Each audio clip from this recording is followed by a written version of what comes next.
मित्रांनो, आपल्याला भेटलेले आहेत प्रसिद्ध बैलगाडी मालक आणि आमचे जिवलग मित्र रणजित सर निंबाळकर. सर नमस्ते. नमस्ते. कसं वाटतंय तुम्हाला कोरेगावच्या मैदानामध्ये नंबर टाकून सगळं चाललेलं आहे? नक्कीच महाराष्ट्रातील रास्त पारदर्शक आणि शिस्तप्रिय मैदान म्हटलं की कोरेगाव मैदानाकडे पाहिलं जातं. खूप जुन्या वर्षाची परंपरा आहे, संस्कृती आहे आणि ही कोरेगावकरांनी जपली आहे. कारण लोक असं म्हणतात की मैदान पाहायचं असेल तर कोरेगावला या. कोरेगाव हिंद केसरीचं यात्रेचं मैदान पहा, कारण या मैदानाला खूप शिस्त असते.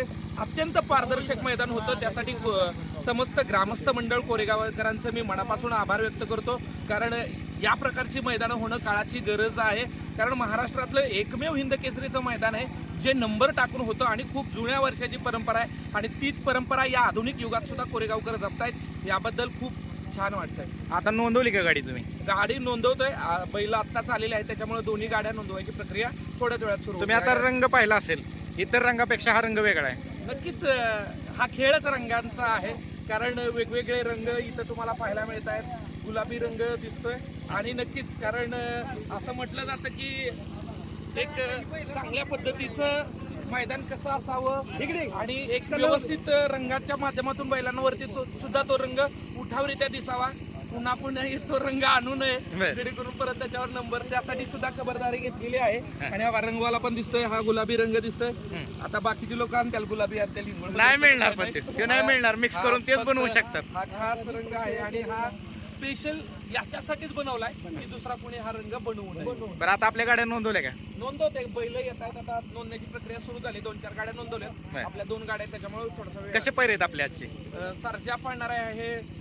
खऱ्या अर्थाने ज्यांनी बैलगाडी शर्यत चालू करण्यासाठी प्रयत्न केले असे आमचे आदरणीय ओगलेवाडीचे उदयदादा यांच्या बैलावर आपला सर्जा आणि तेजा पळणार आहे आणि सुंदर पळणार आहे. घरचीच गाडी पळणार. बरं बरं, चला शुभेच्छा सर. धन्यवाद. मित्रांनो, आपण आहोत आता हिंद केसरी कोरेगावच्या मैदानात. मित्रांनो, बऱ्याच वर्षाची परंपरा आहे. हिंद केसरी मैदान आहे, महाराष्ट्रामध्ये याची ख्याती आहे आणि आता गाड्या नोंदणीला सुरुवात झाली. दादा, आता पहिली गाडी नोंद होत आहे ना? पहिली गाडी नोंद झाली. कशी असते नोंद? असते परंपरा कशी आहे? आपलं मैदान पारंपरिक हिंद केसरी कोरेगावचं 800 मैदान आहे.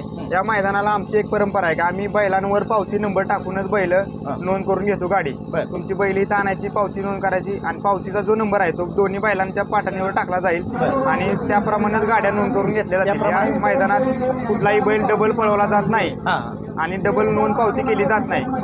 एकदाच पावती नोंदवून ज्या गाठात निघतील त्या गाठात तुम्हाला पळावं लागतं. अशा पद्धतीचं हे मैदान आहे. आता मित्रांनो, आपण बघताय नंबर टाकायचं चालू आहे. या नंबर टाकायचा आणि पहिलीच गाडी नोंदवली जाते कोरेगावच्या मैदानामध्ये.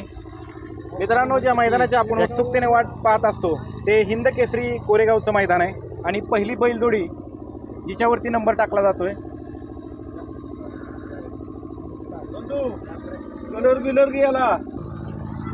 इकडे पण नंबर टाकायचा चालू आहे. LP मित्रांनो, हा नाशिकचा LP आहे. हा सुद्धा मैदानामध्ये आलेला आहे.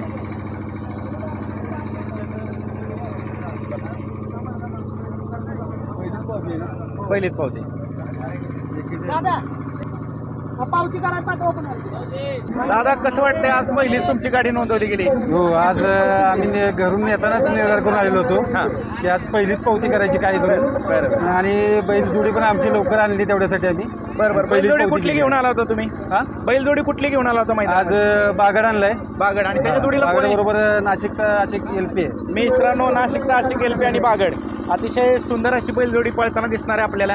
आणि कोरेगावकरांचं आयोजन नियोजन कसं? एक नंबर आहे, विषयच नाही. म्हणजे काय बाकीचं यांचं सांगायची गरजच नाहीये. हिंद केसरी त्यासाठी तर नाव आहे ना हिंद केसरी. आणि आज आपण बघू शकतो सकाळी 6 वाजल्यापासून गाड्या आलेल्या आहेत मैदानामध्ये. निसर्ग सुद्धा आपल्याला साथ देणार. बरं, चला शुभेच्छा तुम्हाला दादा. ओके दादा, काय सांगताल, कसा प्रतिसाद आहे आज लोकांचा हिंद केसरी मैदानाला? आम्ही बरेच वर्षाला मैदान करतोय, पण पहिल्यांदा असं वाटतं की आज खूप चांगला प्रतिसाद आहे. आज रेकॉर्ड ब्रेक होण्याची शक्यता आहे. आमच्या इथं कोणत्याही प्रकारची डबल बैल नोंदला जात नाही. तरी सुद्धा आम्हाला काही जास्त गाडीची अपेक्षा नसते कधी.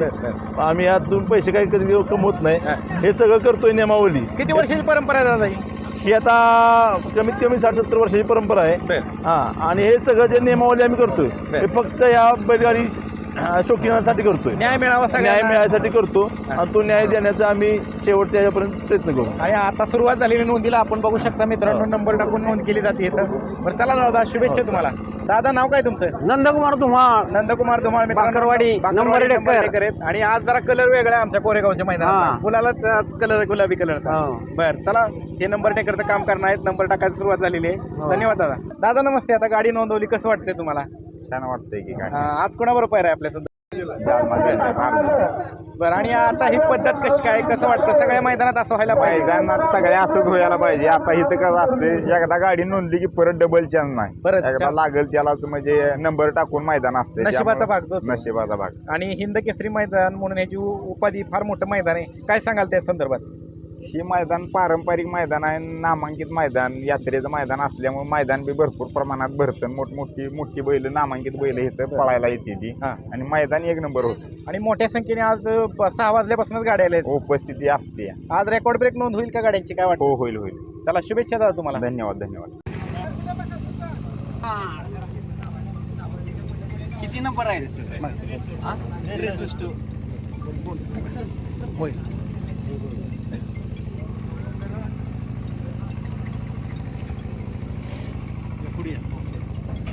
मला वाटतं मागच्या वर्षी पण आपला हाच पावतीच नंबर आला होता, 63. मित्रांनो, बकासूरचा आपला कोड आहे 63C, तोच नंबर आलेला आहे.